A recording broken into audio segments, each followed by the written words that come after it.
عارفہ نے گھر آ کر ساری بات بشریٰ بیگم کو بتا دی تھی۔ انہوں نے اسے کل جانے کی اجازت دے دی تھی، مگر شرط یہ تھی کہ اس کے ساتھ مختار شاہ اس کا بھائی جو 2 سال عارفہ سے چھوٹا وہ بھی ساتھ جائے گا۔ عارفہ کو کیا فرق پڑتا تھا، وہ جھٹ سے مان گئی تھی۔ آسمانی رنگ کا سمپل فراق اور سفید ٹراؤزر کے ساتھ بالوں کی ہائی ٹیل پونی بنائے وہ سادہ سے چہرے میں بھی غضب ڈھا رہی تھی۔ سنہری آنکھیں، تکھی ناک اور سیاہ ریشمی بالوں والی عارفہ انتہا کی پرکشش تھی۔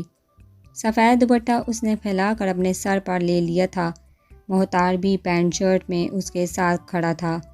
وہ معمول کے برخلاف آج کافی خاموش لگ رہا تھا۔ عارفہ نے اسے خاموش دیکھ کر سکھ کا سانس لیا تھا۔ جس دوران دورید رشتہ لے کر آیا تھا، مختار تب اسکول کے ساتھ ٹرپ پر گیا تھا۔ دورید شاہ سفید شلوار قمیض میں نفاست سے بالوں کو سر کیے، آنکھوں پر کالے گلاسز لگائے انہیں لینے آیا تھا۔ بشریٰ بیگم نے دورید شاہ کو 2 گھنٹے بعد واپس لوٹنے کا کہا تھا۔ وہ آیت الکرسی پڑھ کر اپنے دونوں بچوں پر پھونک مار چکی تھی۔ دورید شاہ نے عارفہ کے لیے فرنٹ سیٹ کا دروازہ کھولا تھا، لیکن اس کی بجائے مختار آرام سے فرنٹ سیٹ پر بیٹھ گیا تھا۔ عارفہ بھی اپنی ہنسی دبائے بیک سیٹ پر بیٹھ گئی تھی۔ دورید نے ایک پھیکی سی مسکراہٹ مختار کو پاس کی تھی، جو اسے گھور رہا تھا۔ دورید نے دانت کچکچاتے دوسری طرف آتے ڈرائیونگ سیٹ سنبھال لی تھی۔ چلو ڈرائیور، کس چیز کا انتظار کر رہے ہو؟ عارفہ کے بولنے پر وہ جو پانی پی کر خود کو پرسکون کر رہا تھا، پانی فوارے کی صورت اس کے منہ سے نکلا تھا۔ میں کس اینگل سے ڈرائیور لگ رہا ہوں؟ وہ اپنی طرف اشارہ کرتا عارفہ سے پوچھ رہا تھا۔ اس میں غصہ کرنے والی بات نہیں ہے، اب ڈرائیونگ سیٹ پر بیٹھنے والے کو ڈرائیور ہی کہتے ہیں۔ مختار شاہ نے مدعا پیش کیا تھا۔ ہاں، دیکھا، میرا بھائی آپ سے زیادہ عقل مند ہے اور یہ گلاسز لگا کر اندھے لگ رہے ہیں۔ میں نے پھر آپ کو ڈرائیور کہا ہے، لوگ آپ کو اندھا سمجھیں گے۔ عارفہ نے عقل مندوں کی طرح ہاتھ ہلا ہلا کر کہا تھا۔ دورید نے اپنے لب دباتے جھنجھلا کر بلیک گلاسز اتار کر ڈیش بورڈ پر پھینکے تھے۔ ان دونوں بہن بھائیوں نے 5 منٹ میں ہی اس کا دماغ گھما دیا تھا۔ ان دونوں کے چہرے پر مسکراہٹ وہ خوب دیکھ رہا تھا۔ انہیں مزہ چکھانے کا سوچتے دورید نے گاڑی فل سپیڈ سے چلانا شروع کی تھی۔ دورید جو اب کی چیخیں سننے کا منتظر تھا، ان دونوں کو پرسکون دیکھتے اسے مزید تب چڑھی۔ پھر اسے یاد آیا وہ 29 سالہ مرد تھا، بچہ نہیں، جو ایک دوسرے کو تنگ کر رہے تھے۔ اپنے لمب بینتا وہ خاموشی سے سلو ڈرائیونگ کرنے لگا تھا۔ 5 اسٹار ہوٹل کے سامنے گاڑی روکتے وہ لوگ ہوٹل میں داخل ہوئے تھے۔ پہلے آرڈر کر لیتے ہیں، پھر ہم بات کریں گے، دورید شاہ نے ہلکی سی مسکان سے کہا تھا۔ ساگ ہے آپ کے پاس؟ عارفہ نے ٹیبل پر کوہنیاں ٹکاتے ویٹر سے پوچھا۔ نو میم۔ کڑی ہے یا پھر کریلے، لسی، مکھن کی روٹی؟ وہ سارے دیسی کھانوں کے نام لیتی پوچھنے لگی تھی۔ ویٹر کو بھی عارفہ پر غصہ آنے لگا تھا۔ دورید بخوبی آگاہ تھا وہ لڑکی اسے شرمندہ کرنے کی کوشش کر رہی تھی، لیکن جانے انجانے میں وہ اسے مزید امپریس کر رہی تھی۔ شرمندہ ہونے کی بجائے دورید مسکرا رہا تھا۔ نو میم، ہمارے پاس ان میں سے کچھ بھی اویلیبل نہیں ہے، ویٹر نے تحمل سے جواب دیا۔ پھر آپ کے پاس کریلے کا جوس بھی نہیں ہوگا؟ میرا کریلے کا جوس پینے کا دل کر رہا ہے، دورید۔ عارفہ کا رخ اب کی بار دورید شاہ کی طرف ہوا تھا۔ 1 منٹ، دورید نے عارفہ سے ایکسکیوز کیا تھا۔ اس ہوٹل کا آنر حسن شاہ کا دوست تھا، وہ مینیجر سے ملنے گیا تھا۔ دورید شاہ نے مینیجر کو عارفہ کی بتائی ہوئی ساری چیزیں کسی اور ہوٹل سے منگوا کر سرو کرنے کو کہا تھا، اور ساتھ ایکسٹرا لارج کریلے کے جوس کا گلاس۔ لگتا ہے آج ہم نے یہاں بھوکے مر جانا ہے، مختار۔ عارفہ خاموش بیٹھے مختار کی کوہنی مار کر بولی تھی۔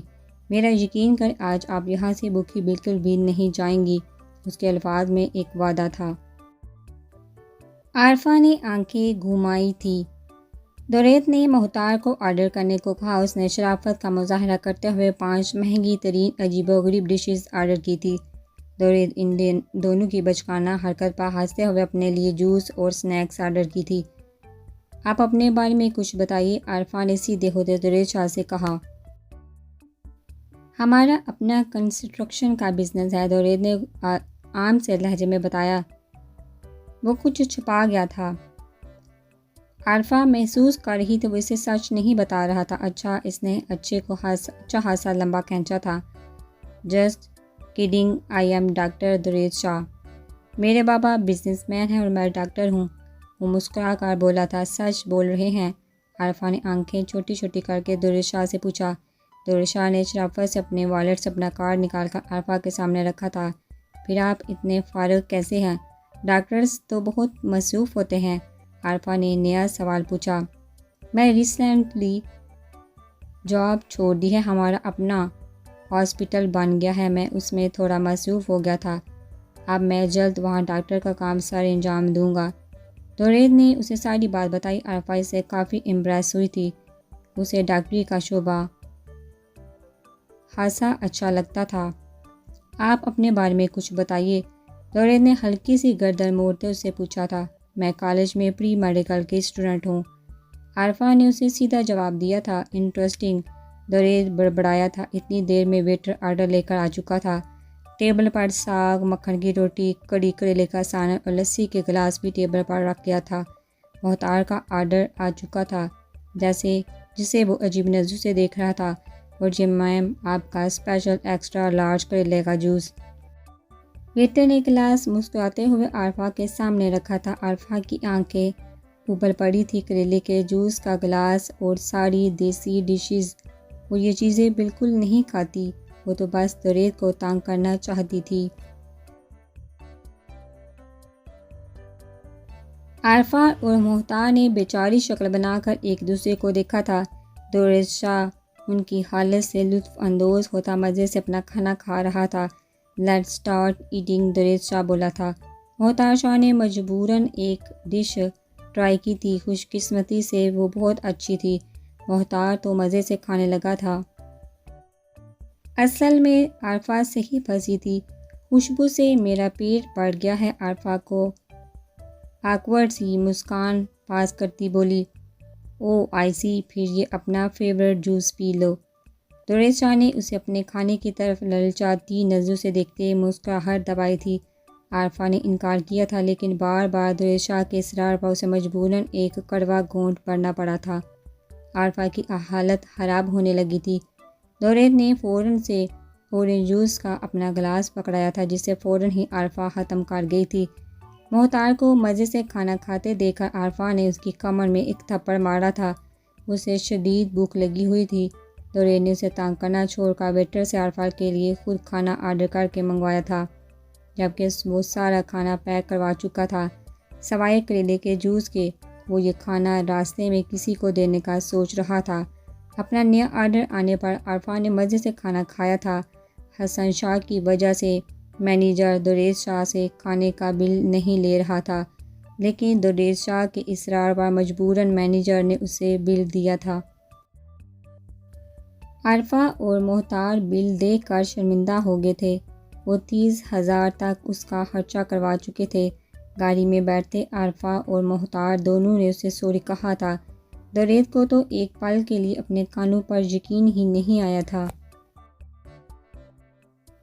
دورید کے غریبوں کو وہ کھانا دینے پر عارفہ اس سے کافی متاثر ہوئی تھی، لیکن اس نے ظاہر نہیں ہونے دیا تھا۔ ایک یادگار شام گزارتے دورید ان دونوں کو واپس بحفاظت گھر چھوڑ آیا تھا۔ عارفہ نے ساری باتیں بشریٰ بیگم اور سالہ صاحب کو بتا دی تھی۔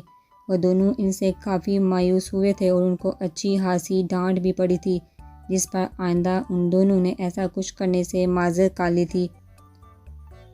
حال ابرش راحیلہ کے لگاتار کال سے پریشان آ چکی تھی۔ مجبوراً اسے اذلان کو اپنی طرف متوجہ کرنے کے طریقے سوچنے پڑ رہے تھے۔ اس نے حمنہ سے پوچھ کر اذلان کے لیے اس کی پسندیدہ ڈش بنائی تھی۔ وہ لائٹ سا میک اپ کرتی، اپنے بالوں کو اسٹائلش انداز میں باندھے، میرون کلر کی شرٹ اور ٹراؤزر پہنے، ساتھ مسٹرڈ کلر کا دوپٹہ لیے ان کے گھر گئی تھی۔ السلام علیکم میرال اور عمائزہ کو لاؤنج میں بیٹھے دیکھا اس نے دھیرے سے سلام کیا تھا۔ اذلان کہاں ہے؟ ان کے جواب دینے پر اس نے فوراً پوچھا تھا۔ اپنے کمرے میں ہے، میرال نے مسکراتے ہوئے اسے جواب دیا تھا۔ وہ ان کا شکریہ ادا کرتی کمرے کی طرف چلی گئی تھی۔ اس کے ہاتھ میں کھانے کی ٹرے موجود تھی۔ ہلکا سا دروازے پر نہ کرتی وہ کمرے میں داخل ہوئی تھی۔ سامنے کھڑے شرٹ لیس اذلان کو دیکھتے ابریش نے رخ موڑتے فوراً اپنی آنکھیں بند کر لی تھی۔ تمہارے ہاتھ میں کیا موجود ہے؟ اذلان جو شاور لینے جا رہا تھا ابریش کو دیکھ کر رک گیا تھا۔ میں تمہارے لیے فرائیڈ رائس اور منچورین بنا کر لائی ہوں، ابریش نے اپنے خشک ہونٹوں کو طے کرتے جواب دیا تھا۔ اذلان چلتا اس کے قریب آیا تھا، اس کی قدموں کی آواز سنتی ابریش راحیلہ کی دھمکی یاد کرتی روح اس کی طرف موڑ گئی تھی۔ البتہ اس کو شرٹ لیس دیکھا ابریش کی پلکیں لرزنے لگی تھی۔ اذلان نے اس کا سجا سنورا روپ گہری نظروں سے دیکھا تھا، وہ اس کے آنے کا مقصد سمجھ رہا تھا۔ اس کے ہاتھ سے ٹرے لیتے اذلان نے بر پر رکھتے اس کی طرف واپس مڑتے اس کے جھٹکے سے دیوار کے ساتھ پن کیا تھا۔ یہاں آنے کا اپنا مقصد بتاؤ۔ شاباش، جلدی سے اپنی یہ زبان چلاؤ۔ اس کے کندھے سے دوپٹہ سرکاتے اذلان نے وہاں آہستہ سے اپنے لب رکھے تھے۔ وہ بہک رہا تھا، ابریش کو لگ رہا تھا شاید وہ کامیاب ہو رہی تھی۔ اسے کوئی خوشی محسوس نہیں ہو رہی تھی، بلکہ اس کا دل خود کو بے مول کرنے بار داڑے مار مار کر رونے کو کر رہا تھا۔ آمنہ آنٹی نے بتایا تھا شوہر کے دل کا راستہ اس کے پیٹ سے ہوتا ہے، اس نے آمنہ کی پرانی بات یاد کرتے جواب دیا تھا۔ کتنی جھوٹی ہو تم ابریش، صاف صاف کہو مجھے لبھانے آئی ہو۔ میں نے تمہاری جیسی خود کو ڈیگریڈ کرنے والی لڑکی پہلے بھی دیکھی ہے، لیکن تم نے سارے ریکارڈ توڑ دیے ہیں۔ اس کے الفاظ ابریش کے دل میں خوب سے گئے تھے۔ اس نے سختی سے اپنی آنکھیں بند کر کے کھولتے خود کو اذلان سے چھڑوانے اس نے اذلان کی گردن میں ہاتھ ڈالتے اسے نیچے کی طرف جھکایا تھا۔ صاف بات ہے تم میرے شوہر ہو اور میں چاہتی ہوں تم مجھے پسند کرو جیسے میں کرتی ہوں۔ وہ سادہ سے لہجے میں اس کا چہرہ اپنے چہرے کے روبرو کرتی بولی تھی۔ اذلان اس کی دیدہ دلی پر مسکرایا تھا۔ اس کی کمر میں ہاتھ ڈالتے اذلان اسے اپنے سینے سے لگایا تھا۔ ابریش ایک پل کو گڑبڑا گئی تھی۔ کیا ہوا؟ ساری ہوا نکل گئی؟ اذلان نے اس کے چہرے پر لالی بکھرتے دیکھا، استہزائیہ لہجے میں پوچھا۔ میں تم سے بالکل بھی نہیں ڈرتی۔ وہ اپنا دوسرا بازو بھی اذلان کی گردن میں ڈال چکی تھی۔ اس وقت پتہ ہے میرے دل میں کیا چل رہا ہے؟ وہ ابریش کے کان کے قریب جھکا گمبھیر آواز میں بولا۔ ابریش نے اس کی طرف سوالیہ نظروں سے دیکھا تھا۔ میرا دل کر رہا ہے تمہارا یہ گلا گھونٹ دوں جس سے تم نے چلا چلا کر مجھ پر الزام لگایا تھا۔ کیا خیال ہے؟ ابریش کی گردن ایک ہاتھ میں دبوچتے اذلان نے معصومیت سے پوچھا تھا۔ ابریش اس کی بات پر ہنسی تھی۔ اگر میری جگہ تم ہوتے یقیناً تم نے بھی ایسا ہی کرنا تھا، ابریش نے مسکراتے ہوئے کہا تھا۔ اذلان اس کی بات سمجھ نہیں پایا تھا۔ میں تمہارا جیسا گھٹیا نہیں ہوں، اور نہ ہی میں مر کر بھی کبھی کسی کے پاک دامن پر کیچڑ اچھالتا۔ میں اذلان شاہ ہوں، خود مر جاؤں گا۔ اس نے ثابت کیا تھا وہ ابریش کو کبھی پسند نہیں کر سکتا۔ ابریش کو تکلیف سے اپنی آنکھوں میں مرچیں چبھتی محسوس ہونے لگی تھی۔ تم بالکل صحیح کہہ رہے ہو اذلان شاہ، اب مجھے جانے دو۔ وہ خود کو اذلان سے چھڑواتی ہوئی بولی تھی۔ اذلان نے اسے بآسانی آزاد کر دیا تھا۔ اوئے، اپنا یہ کھانا بھی ساتھ لے کر جانا۔ کیا بتا اس میں بھی کچھ ملا کر لائی ہو؟ اذلان اسے لفظوں سے گائل کرتا واش روم کی طرف بڑھ گیا تھا۔ اگر نہیں کھانا تو پھینک دینا، وہ غصے سے بولتی وہاں سے نکلتی بھاگ گئی تھی۔